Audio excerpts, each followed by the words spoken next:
The glass doors opened slowly as the old man stepped into the bright, modern bank. His clothes were worn, his shoes looked old, and he walked with a slight limp. He held a small brown envelope tightly in his hand, and his face looked tired. He didn't look like someone important. No shining watch, no expensive suit, just a quiet man who moved slowly and carefully. The people in the bank barely noticed him at first. Everyone seemed too busy talking, typing, and smiling at other real customers. He stood quietly in line, waiting his turn. A man in a fancy suit walked past him and was greeted with a big smile and offered a seat right away. Another young woman wearing jewelry was quickly helped and offered a drink. But when the old man reached the counter, the young teller didn't even look up properly. She just said, "Yes, what do you want?" In a bored voice, the old man cleared his throat softly and said, "I'd like to check my account." The teller rolled her eyes and asked for ID. Her tone wasn't kind, and it made the old man's shoulders sink a little. He handed her an old ID card and a small book with a faded cover. It was a bank book, very old, yellow around the edges. She took it like it was trash and turned to the next staff member, whispering something while laughing. Another teller glanced over and said under her breath, "Is this man even in the right bank?"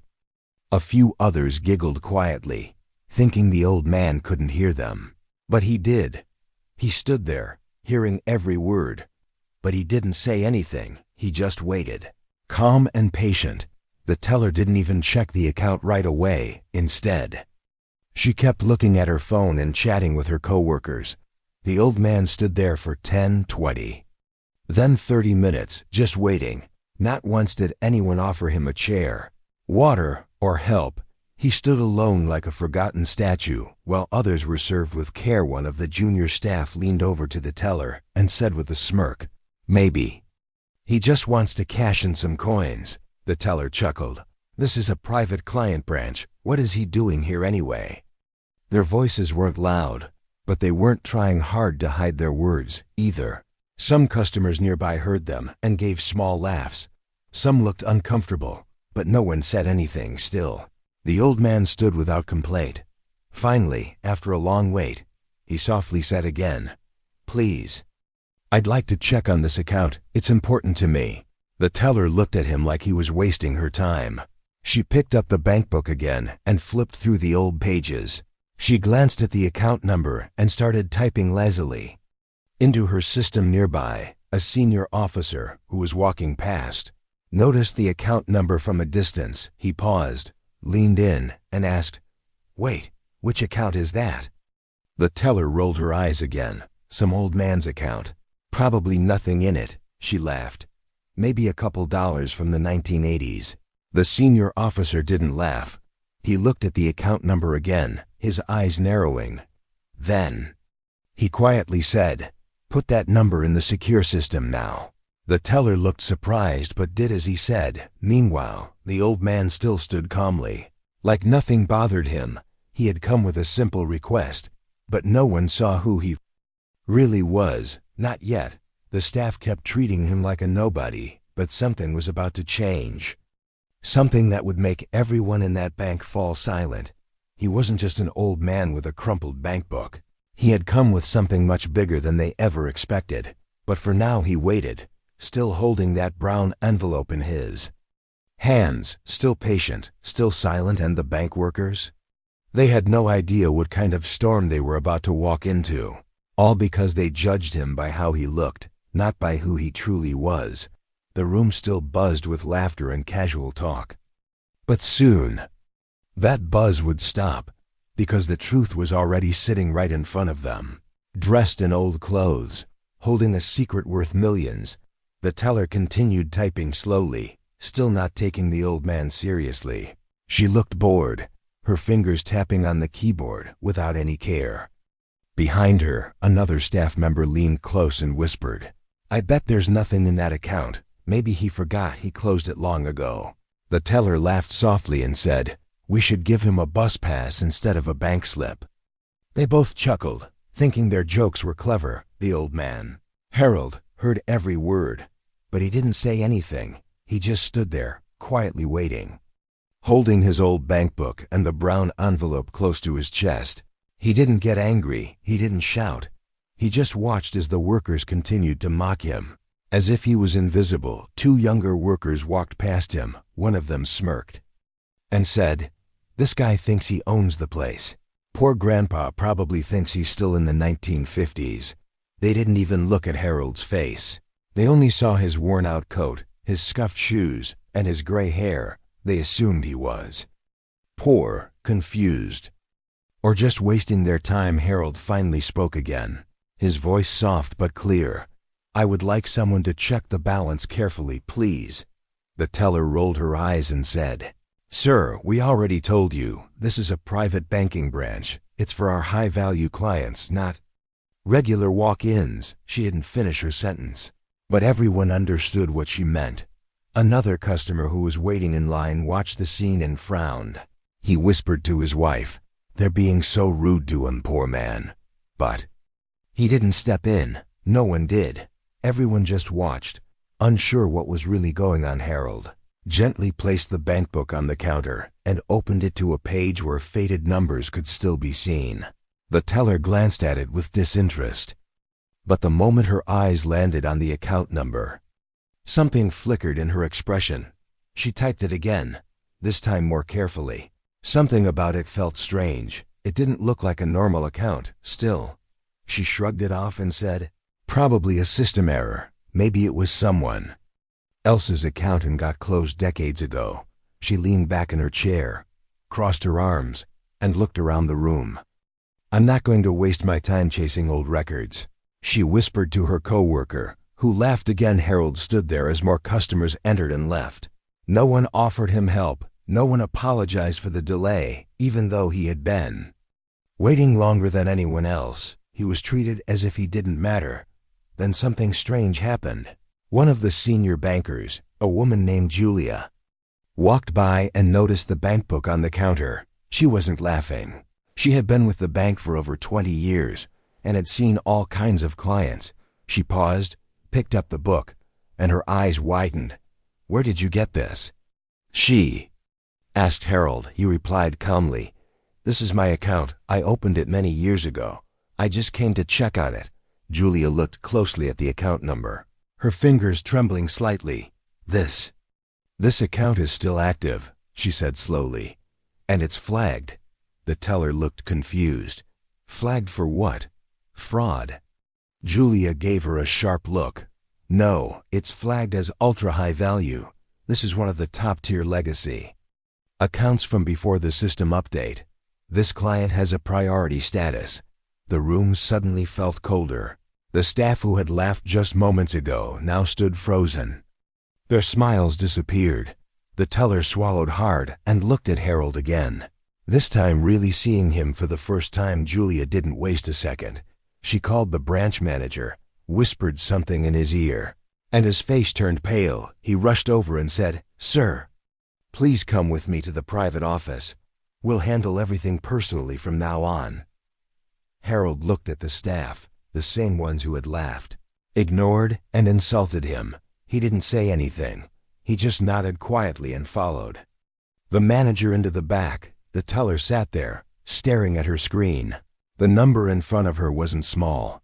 It wasn't even just big, it was unbelievable. The account balance showed $25,317,422, and it was real, fully active, and untouched for years. Suddenly, no one in the bank was laughing anymore. The room that had been filled with quiet giggles now held only silence and shame. And the man they had all judged was richer than everyone in that room combined. The moment had changed everything. And yet, Harold hadn't changed at all. He still walked slowly, spoke gently, and carried himself with peace. But now everyone else had to face the truth. They had mocked the wrong man, a man with quiet dignity and a fortune they had never imagined. Inside the private office, Harold sat down for the first time since he walked into the bank. The manager offered him a glass of water and called in a special banking advisor. Everyone was now treating Harold like a VIP, but Harold didn't look excited or proud. He simply placed his brown envelope and old bank book on the table and said, "I just wanted to know if the money is still there." The manager smiled nervously. "Yes, sir, very much so," he replied. "In fact, your account hasn't been touched in years, but it has grown due to long-term investments." Harold nodded calmly. "That's good. I didn't want to bother anyone. I just needed to make sure it's safe. It's for something important." Meanwhile, outside the private office, the staff were whispering to each other. "Did you see the amount?" One said, "Over $25 million, said another. "I can't believe we treated him like trash." The teller muttered, feeling embarrassed. Her face was red, and she avoided looking at anyone back inside. The advisor opened up the digital files, showed Harold the account details, and explained everything slowly. "Your money is stored in several fixed assets, safe and gaining value. You've earned millions just from interest. Would you like us to move it into a newer program?" Harold shook his head. "No, thank you. Just let it be. I'm not planning to use much of it. I came here because I want to start something small." Quietly, the manager leaned forward, curious. "Start something, like a business?" Harold smiled faintly. "No, something better," he didn't explain further. And the manager didn't ask again. They could all see now that Harold wasn't just a man with money, he was a man with a purpose. He had waited patiently while being humiliated by people who only saw with their eyes. But he wasn't angry. He didn't want to complain.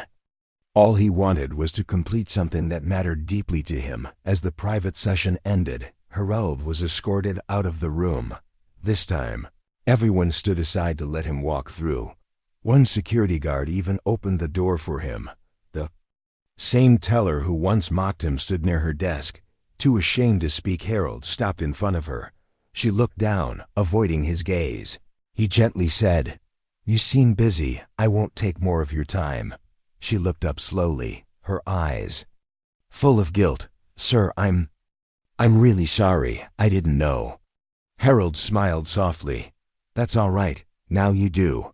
He walked away without anger, no bitterness in his voice, only kindness. The other staff members watched silently, some looking down, some whispering apologies under their breath, but Harold didn't look back. He had no interest in punishing anyone. He had already moved on. The bank manager followed him to the door and asked, "Is there anything else we can do for you, sir?" Harold paused for a moment and said, "Just remember one thing. Never judge people by their shoes or the dust on their coat. That's not where their true value lies." The manager nodded quickly. "Absolutely, sir. We've all learned something important today." Harold nodded too, then walked out of the bank into the quiet afternoon. The wind blew gently as he stepped onto the sidewalk. People passed by without knowing they were walking next to a man worth millions. And Harold liked it that way. Back inside the bank, the teller sat down slowly, feeling the weight of her actions.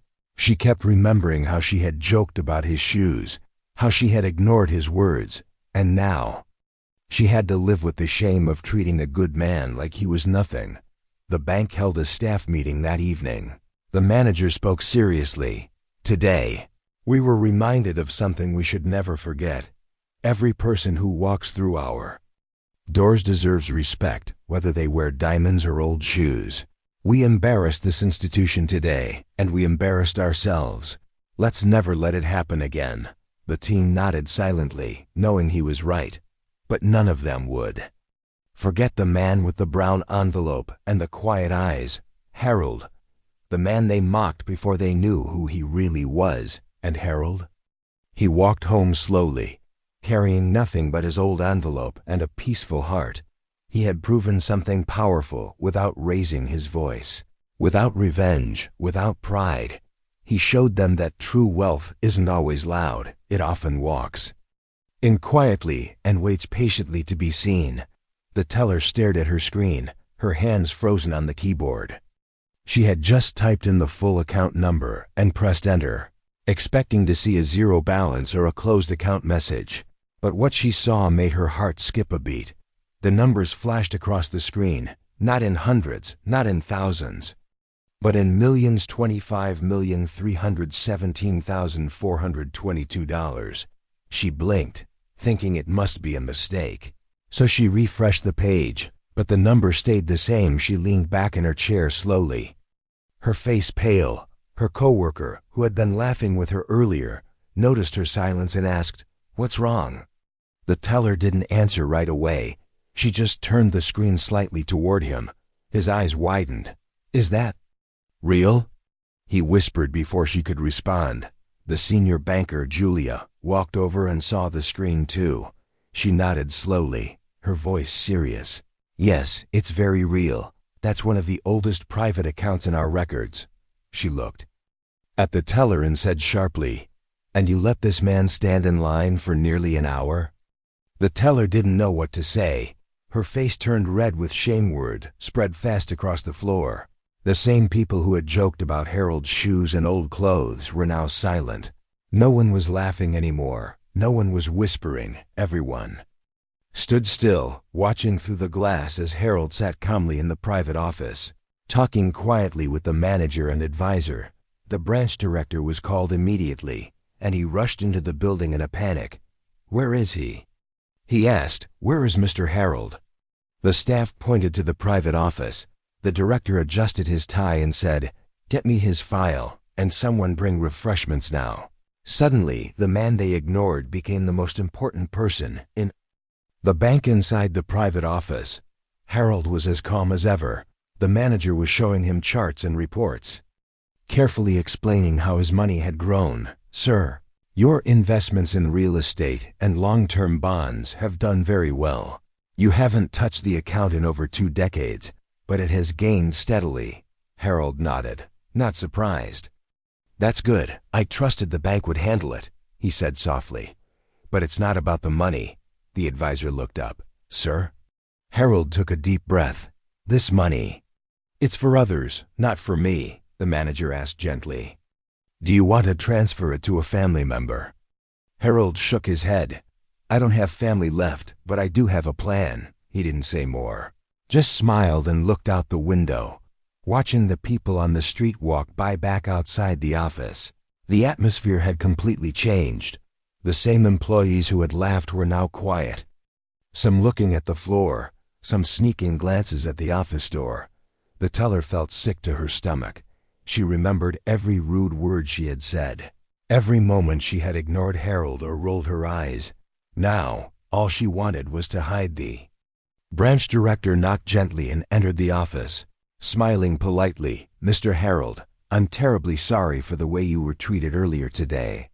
It does not reflect our values." Harold turned to look at him, his face calm. "I understand," he said simply. "People judge what they see.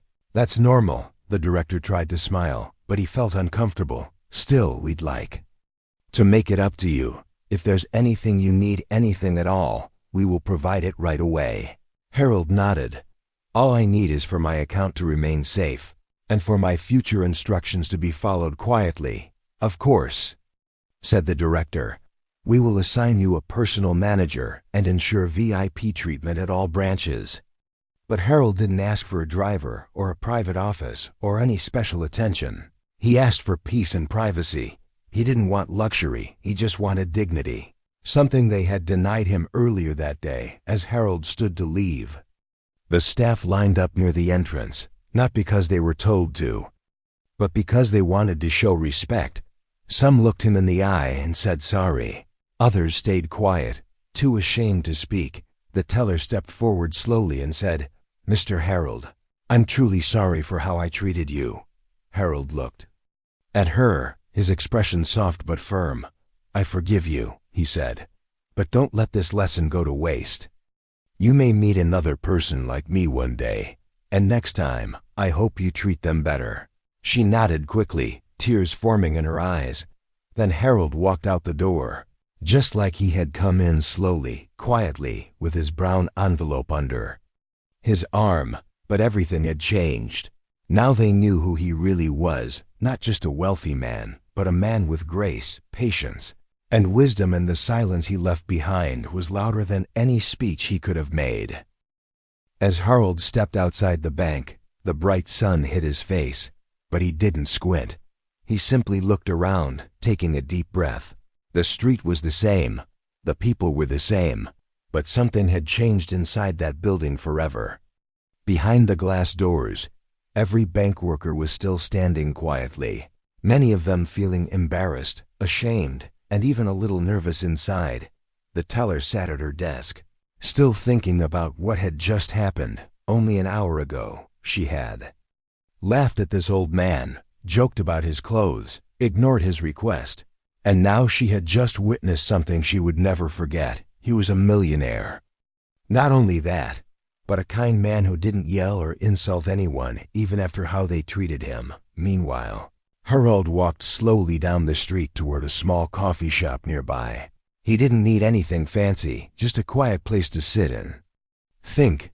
As he sat at a table by the window, he reached into his coat and pulled out the brown envelope. Inside it were two things: a handwritten note and a folded list of names. He placed them on the table and stared at them for a long time. These names weren't random. They were people he had known in his younger days, old friends, workers who helped build his business, a teacher who believed in him, and even a neighbor who once gave him food when he had nothing. Most of them were gone now, but their families were still alive. Harold's plan wasn't about spending his millions on cars, watches, or big houses. He had lived simply his whole life, and he wanted his money to go to people who deserved help, people who had goodness in their hearts, just like those who helped him when he was struggling. His fortune was a gift, and he wanted to pass it on back at the bank. The branch manager gathered the team together. He spoke seriously. "I want all of you to remember today. Not because we discovered a wealthy client, but because we judged a man by his appearance. We failed him, but more importantly, we failed ourselves." The teller raised her hand slowly and asked, "What should we do if someone like that walks in again?" The manager replied, "You treat every person with respect, no matter what they wear, no matter how old they are. You never know who you're talking to or what they've lived through." Across the city, Harold was already thinking about the next step. He called a lawyer he trusted and asked him to come to his apartment the next day. He didn't want big headlines or public awards. He just wanted to quietly create something lasting, a small foundation, run in secret, that would help honest, hardworking people who had been ignored by the world. The next morning, the bank sent flowers and a formal letter of apology to Harold's home. He read it, smiled, and placed it in a drawer. He wasn't angry anymore, and he didn't need their gifts. What he wanted was for them to change, and he believed they would over the next few days. The same teller who once laughed at Harold changed too.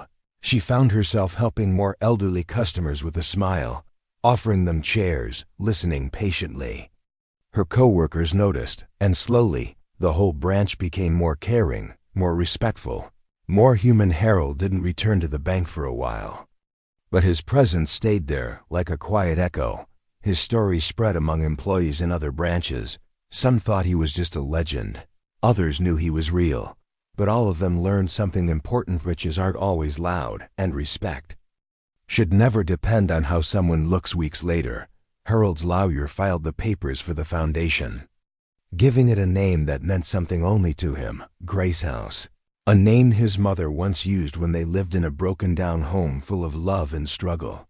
The foundation would start helping elderly people who were living alone and children who had no one. It would stay small and quiet, just the way Harold liked. I've never wanted attention. He just wanted to do what was right.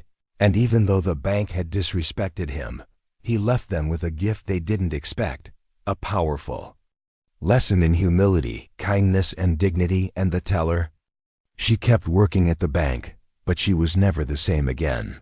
Every time she saw an elderly person walk through the doors, she remembered Harold's quiet voice, his brown envelope, and the moment the screen lit up with $25 million, she had learned something that day that no training could ever teach. She no longer waited for someone to look important. She looked at everyone as if they already were. And Harold? He simply went on with his quiet life, walking down the street, unnoticed once again. But this time, The world around him had changed.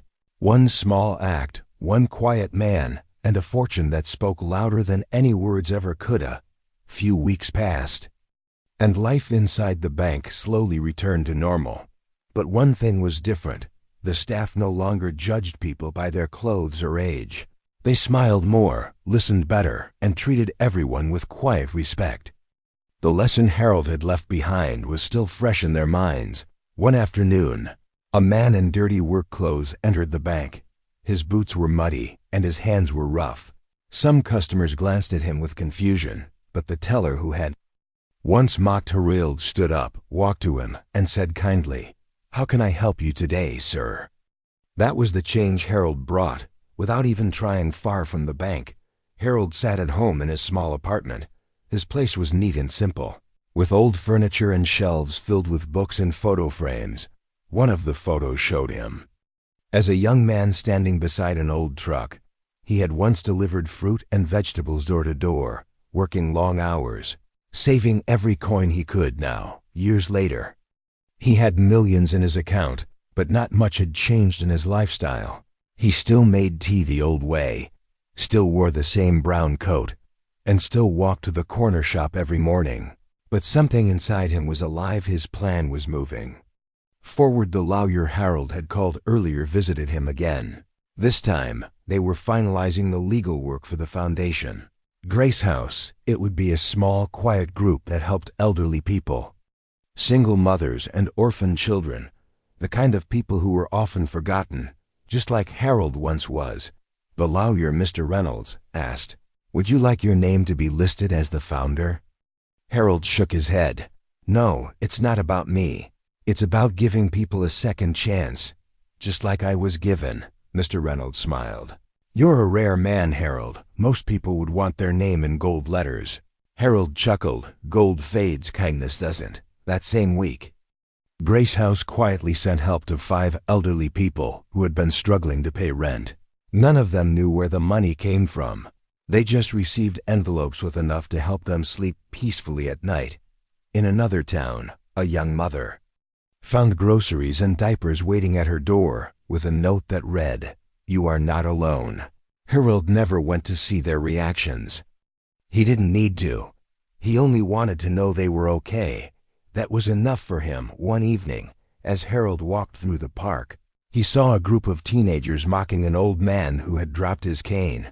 Without thinking, Harold stepped forward, picked up the cane, and helped the man to his feet. The teenagers laughed and walked away, but Harold didn't say a word to them.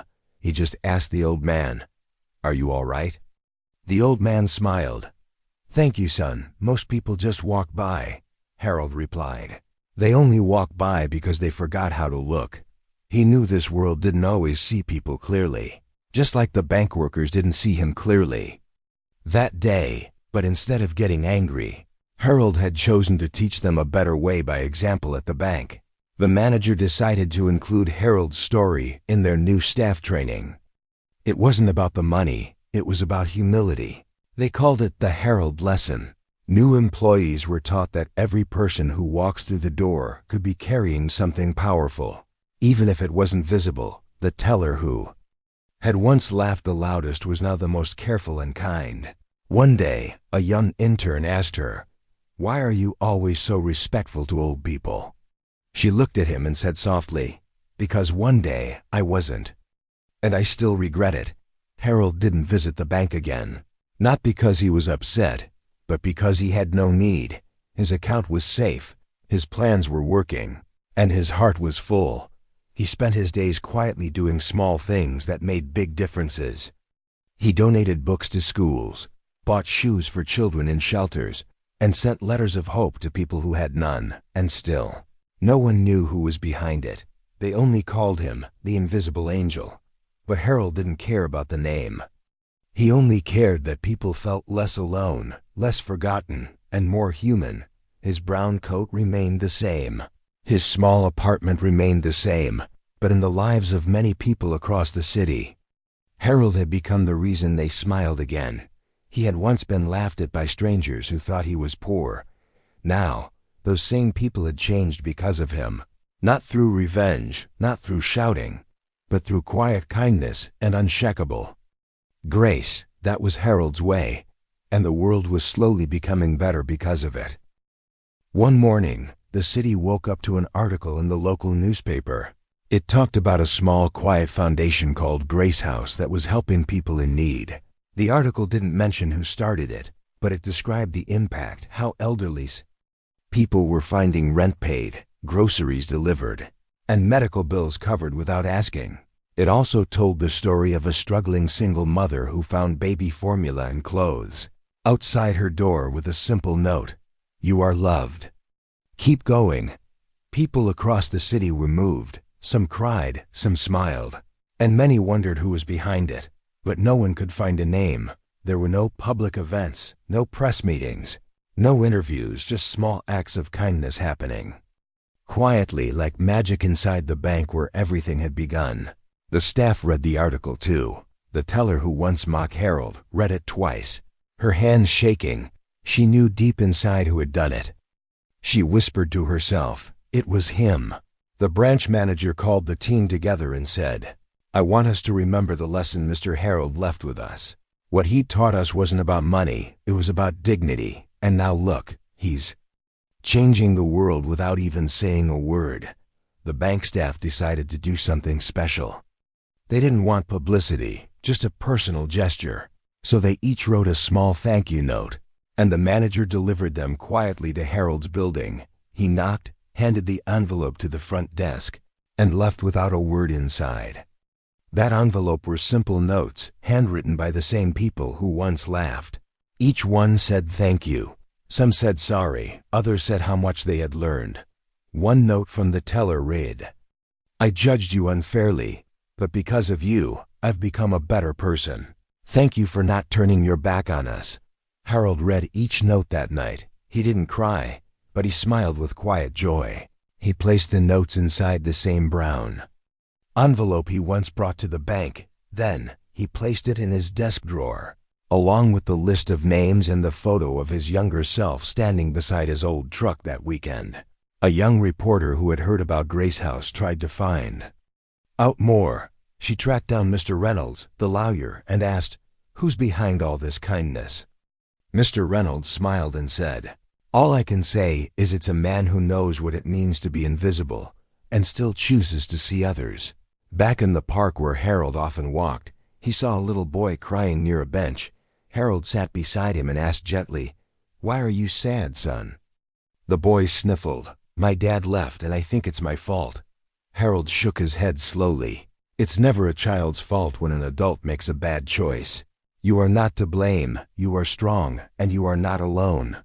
He gave the boy a small candy from his pocket, smiled, and said, "Whenever you feel sad, remember this old man told you, you matter." The boy smiled back. Wiping his tears, Harold walked home slowly after that. His steps were careful, but his heart was light. He didn't need crowds or awards. He didn't want praise.